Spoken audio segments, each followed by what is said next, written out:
Some times may be good, sometime may be shit. तो अगर आपको लग रहा है मैं आर्सेनल की परफॉर्मेंस की बात कर रहा हूँ तो बिल्कुल नहीं। I am talking about performance of referees in this game. Arsenal drew to Newcastle at home, 0-0 game रहा। काफ़ी बोरिंग गेम रहा। 3 बजे तक जग के आपने भी अगर देखा होगा तो एक तरीके से बोरिंग गेम था। एक बात अगर सीधी बात कहूँ, बिकॉज आर्सेनल को जीतते जीतते और बेहतरीन फ़ुटबॉल खेलते खेलते अब हमें अच्छे फ़ुटबॉल की और जीतने की आदत पड़ गई है। But it was not one of those games and it was one of those games जहाँ पे आपको लग रहा था कि it will be a close game. और न्यूकासल जिस तरीके से वहाँ पे खेलने उतरी थी, they were very defensive.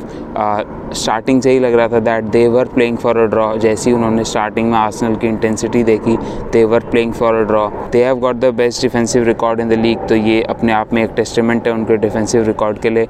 But जो कल उन्होंने गेम खेला, दे वर वेरी डिफेंसिव।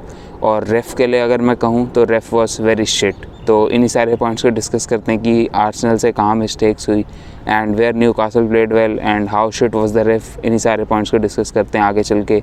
वीडियो को लाइक कर दीजिए एंड चैनल को सब्सक्राइब कर दीजिएगा फॉर मोर सच कंटेंट। तो आप लोग को थोड़ा सिनेरियो चेंज दिख रहा होगा, थोड़ी सीनरी चेंज दिख रही होगी। तो I am creating this video outside due to some noise issues at home, और यहाँ की नॉइज़ के लिए भी आई एम रियली सॉरी। तो सबसे पहले अगर स्टार्टिंग लाइनअप की बात करें, there was no change in our starting lineup which was pretty much expected, because वो हमारी स्ट्रॉन्गेस्ट लाइनअप थी barring Jesus. As I said की कोई चेंज एक्सपेक्टेड नहीं था। वहीं पे न्यूकासल की भी लाइनअप में कोई चेंज नहीं था। लास्ट टाइम से मेरे को लग रहा था हो सकता है सेंट मैक्सिमन को खिलाएं, but they went with Joelinton at left wing. Arsenal ने स्टार्ट बहुत अच्छी करी। पहले ही 5-7 मिनट में आर्सेनल ने 5 शॉट्स ले लिए थे, जिसमें से एक ओडेगार्ड का अच्छा खासा चांस था जो उन्हें स्कोर करना चाहिए था, जो उन्होंने बार के ऊपर से उठा दिया। और एक जाका भी, मतलब Xhaka is not that potential goal scorer, we all know that. उनकी मूवमेंट उतनी अच्छी नहीं रहती। He has been playing good, but आप उनसे वो स्ट्राइकर वाली मूवमेंट और एक साका मार्टिनेली वाली बॉल कंट्रोल वगैरह एक्सपेक्ट नहीं कर सकते। तो वहाँ पे आर्सेनल के पास चांस था स्टार्टिंग मिनट्स में। आर्सेनल ने अपने पहले 7 मिनट में जितना एक्सजी क्रिएट किया, बाकी बचे हुए गेम में उससे कम एक्सजी क्रिएट किया। तो इससे पता चलता है कि स्टार्टिंग के मैच में जब न्यूकासल थोड़ा सो रही थी, when they were not defensively that active, तब हम उन्हें जाके हर्ट कर सकते थे, तब हम गोल स्कोर कर सकते थे। बट हमने अपने चांस नहीं लिए। We were not clinical. Last game में ब्राइटन के against we were very clinical. जो हमें चांसेस मिले हमने लिए, but this game around we were not clinical. बाद में भी हमने चांसेस मिस करे। एडी के चांस की बात काफ़ी लोग करेंगे और एडी ने चांस मिस किया definitely. I think he should have scored that, but आपको देखना रहेगा कि जितने अच्छे तरीके से एडी ने वो शॉट लिया। मैं वो नूनेज़ वाली बात नहीं कर रहा हूँ जो लिवरपूल फैंस जनरली करते हैं, केओस और चांस क्रिएशन, बहुत सारी चीज़ें other than goal scoring. I think a striker should score goals.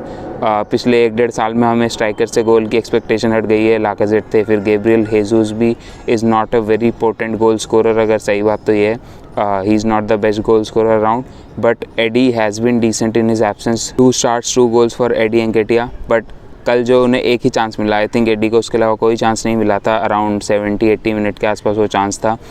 He took the ball well, but वो वीकर फुट से फिनिश करने की कोशिश करते हैं। The shot was on target और डिफेंडर को बीट कर दिया था उन्होंने, बट पोप वहाँ पे एक बेहतरीन सेव करते हैं अपने फुट से। तो आई थिंक वहाँ पे पोप के सेव की भी तारीफ़ होनी चाहिए, सिर्फ एडी की मिस्टेक नहीं निकालनी चाहिए। But I wanted Eddie to score that goal. Eddie का कॉन्फिडेंस भी बिल्ड अप होता, we would have gotten 3 points instead of 1। I am taking the draw as 2 points drop, because हमें सेंट जेम्स पार्क जाके खेलना पड़ेगा। और आपको पता है लास्ट टाइम हम गए थे तो क्या हुआ था, वी लॉस्ट 2-0। मैं ये नहीं बोल रहा कि we will lose again, but वहाँ जाके खेलना और डिफ़िकल्ट होगा इस न्यूकासल साइड के against, which are a very physical team. और उनका जो स्टेडियम है वहाँ बहुत ही वायलेंट एनवायरनमेंट रहता है, वहाँ के फैंस बिल्कुल आप पे चढ़े हुए रहते हैं। तो वहाँ जाके जीतना तो और मुश्किल होगा। तो वहाँ पर भी ड्रॉ मिल जाए तो काफ़ी अच्छी चीज़ रहेगी, जैसे यहाँ ड्रॉ मिला। तो अगर वापस आ जाऊँ थोड़ा न्यूकासल की तरफ, तो न्यूकासल ने जिस तरीके से सेटअप करा था, दे वर वेरी डिफेंसिव। मेरे को लग रहा था दे विल प्रेस अस, जैसा उन्होंने लास्ट टाइम करा था एट देयर होम ग्राउंड। वहाँ पे उन्होंने प्रेस करा था, हाई लाइन खेली थी, गोल स्कोरिंग चांसेस बना रहे थे। बट यहाँ पे बिल्कुल ऑपोजिट उसका, they were playing a very deep line. उसके साथ साथ they were not pressing at all. हमारी मिडफील्ड में बिल्कुल प्रेस नहीं कर रहे थे। मैं देख रहा था पार्टे पर बॉल जा रही थी तो कैलम विल्सन बस खड़े रह रहे थे वहाँ पे, he was not pressing Partey. अब वो सिर्फ कैलम विल्सन नहीं कर रहे थे, बिकॉज वो सिर्फ कैलम विल्सन की ही बात नहीं है, कोई भी प्लेयर उतना प्रेस नहीं कर रहा था, उनकी मिडफील्ड भी प्रेस नहीं कर रही थी। They were playing a very defensive game, बोलना नहीं चाहूँगा but they were looking like a glorified Burnley वहाँ पे, बिकॉज बर्नली लास्ट टाइम जब आर्सेनल के ग्राउंड पे आई थी they were playing like this as well, और उन्होंने भी एक 0-0 का ड्रॉ निकाला था and that was our last 0-0 draw I think at our home. उसके बाद एक लिवरपूल कारबाओ वाला था, but at our home that was our last 0-0 game and now this one was our first 0-0 game of this season. First time Arsenal इस season goal नहीं score करा है और फर्स्ट टाइम आर्सेनल ने home पर points drop करे हैं, तो it was a massive game. I would have liked if we won. We are now 8 points clear of Manchester City. They will be playing Chelsea tomorrow at Stamford Bridge. ज़्यादा expectation नहीं है Chelsea से, they have been shit this season, और Manchester City अपना last game draw करा के आ रही है, तो I am guessing they will beat the pulp out of Chelsea.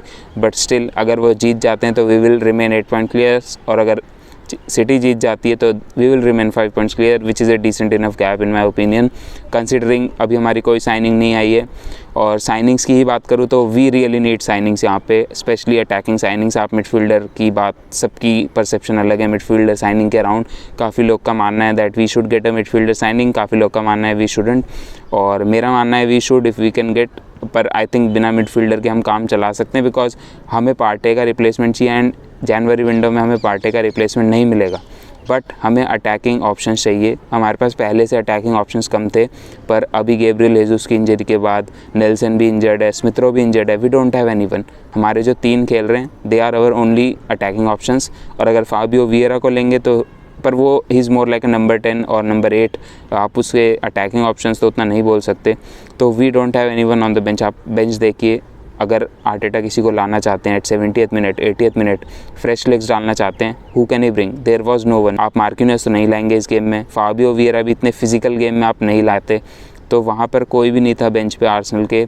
और we need the new attackers really soon before the Spurs game. We need at least Mykhailo Mudryk, João Felix भले ही आप window के एंड तक लाएं। वैसे मेरे हिसाब से तो जाओ फीलिक्स को पहले लाना चाहिए अगर आप ला रहे हैं, because he is a loan signing. उन्हें आप 6 महीने के लिए लाएंगे तो आप उन्हें जल्दी ला सकते हैं।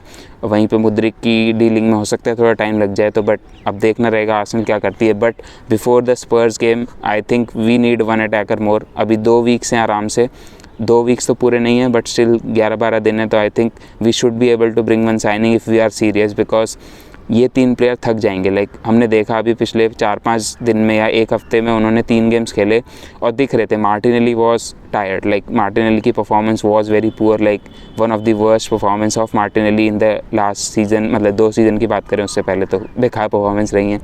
तो मार्टिनेली की काफ़ी पुअर परफॉर्मेंसेस थी। फर्स्ट टच इतना बेकार था, जब भी उन्हें बॉल मिल रही थी वो रोक ले रहे थे गेम प्ले को, वो अपने मैन को बीट नहीं कर पा रहे थे। ट्रिपियर ने उन्हें लॉकडाउन करके रखा था वहाँ पे, जो मैंने बिल्कुल एक्सपेक्ट नहीं किया था। हालांकि न्यूकासल की वही था कि वो हमारे विंगर्स को बिल्कुल रोक रहे थे, बिकॉज डबल अप कर लेते, ट्रिपल अप कर ले रहे थे उन पे। साका के साइड पे भी यही हो रहा था। वहाँ पे डैन बन साला 6.5 फुट का बंदा है यार, वो डैन बन 6.5 फुट का है। फिर दूसरा जो लिंडन भी आ जा रहा था बीच बीच में, तो वहाँ पे वो लोग बिल्कुल सांस लेने का मौका नहीं दे रहे थे हमारे विंगर्स को। I think Saka still played decent. उन्होंने काफ़ी बार डैन बन को बीट करा और काफ़ी बार चांस क्रिएट करने की कोशिश करी, बट मार्टिनेली वहीं पे उल्टा उतना अच्छा नहीं खेले, बिल्कुल नहीं खेले एक्सेप्ट 1 और 2 मोमेंट्स। सो इसीलिए हमें अटैकिंग ऑप्शन चाहिए, ताकि अगर कोई अच्छा ना खेल रहा हो, लाइक सबका अच्छा गेम नहीं जाएगा। अगर हमारे पास एक मुद्रिक होता आज बेंच पे, तो we could have brought him on in 60th minute और हम गेम चेंज कर सकते थे वहाँ से, but we didn't have anyone. Eddie Nketiah की बात करूँ तो मैंने उनके चांस मिस की तो बात करी, बट आई थिंक उसके अलावा he played very good, like जो डीप ड्रॉप कर रहे थे। बट हालांकि न्यूकासल जितना लाइक वो डिफेंसिव फुटबॉल खेल रही थी, वो अट्रैक्ट नहीं कर पा रहे थे किसी डिफेंडर या किसी प्लेयर को अपने साथ जब वो डीप ड्रॉप कर रहे थे। तो हालांकि ज़्यादा फ़ायदा नहीं हुआ उससे, बट डिफेंसिव वर्क रेट उनसे मिला हमें जहाँ पे ज़रूरत थी उनके डिफेंसिव वर्क रेट की। एंड आई थिंक ओवरऑल उनका डिसेंट गेम था। Gabriel Jesus would have been much more effective in a game like this, जहाँ पे लो ब्लॉक रहता है, बिकॉज वो ड्रिबल करके और जो अपनी ट्रिकरी दिखा के एक आधी एक्स्ट्रा चांस क्रिएट कर सकते हैं जो एडी नहीं कर पाते। एंड उसमें एडी की कोई गलती नहीं, like he is just a different type of player. But Gabriel Jesus would have been very effective against a low block like this. Low block तो नहीं था, मिड ब्लॉक बोल सकते हैं, बिकॉज उतना डीप भी नहीं खेल रहे थे and they were coming up but not enough. उसके अलावा मिडफील्ड में पार्टे की बहुत तारीफ़ होनी चाहिए। लाइक पार्टे नहीं होता तो नंगे हो जाते हम इस गेम में। मैंने अपने दोस्त को बता रहा था जब मैच देख रहे थे, लाइक पार्टे नहीं होता इस गेम में तो हम नंगे हो जाते। न्यूकासल ने हमें बिल्कुल खोल दिया होता। Partey was so good, like this man is so essential for us to play good. And हमें बस यही देखना रहेगा था he doesn't get injured, tackles हों, आपके पासेस हों, जितनी कामनेस हो, he is so press resistance, like Partey की मैं और तारीफ़ कर नहीं सकता। He is the most important player in our squad right now, यही सबसे इंपॉर्टेंट और सबसे अच्छी तारीफ़ उनकी कर सकता हूँ मैं। उसके अलावा ओडेगार्ड की बात करूँ, he was very poor today, कोई चांस क्रिएशन नहीं, पुअर बॉल कंट्रोल, 1-2 शॉट्स मिले, he wasn't good enough there as well. Xhaka की बात करूँ, I guess he was decent enough, like मेरे को ज़्यादा दिखा नहीं जाका से।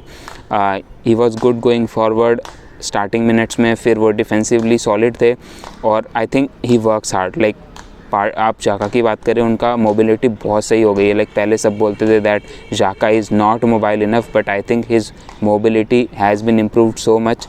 अब उनकी टेक्निकलिटी एक लेवल से ऊपर तो बढ़ेगी नहीं, बिकॉज टेक्निकल एबिलिटी एक उम्र तक ही बढ़ती है आपकी। जैसा आर्सेन वेंगर ने कहा है कि जितनी टेक्निकल एबिलिटी आपके पास 15-16 साल पे होती है उतनी होती है। तो I am not expecting him to become like Bruno Guimaraes और आप मिडफील्ड में कुछ जीनियस बन जाए, but I think he was solid.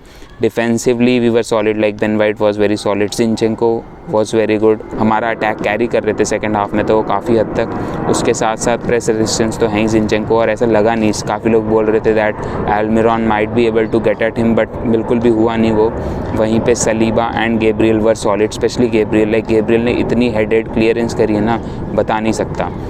अब फाइनली रेफ पे आ जाऊँ, रेफ वॉज वेरी शिट। जैसा मैंने कहा, उन्होंने 2 पेनल्टीज़ के चांस थे। एक तो बिल्कुल स्टोन वॉल पेनल्टी थी जो गैब्रियल वाली, जहाँ पे डैन बर्न गैब्रियल को गिरा देते हैं पेनल्टी बॉक्स में, that was a stone wall penalty. दूसरी भी हैंडबॉल थी जिस पे VAR चेक नहीं हुआ, ऑन स्क्रीन होना चाहिए था मेरे ख्याल से।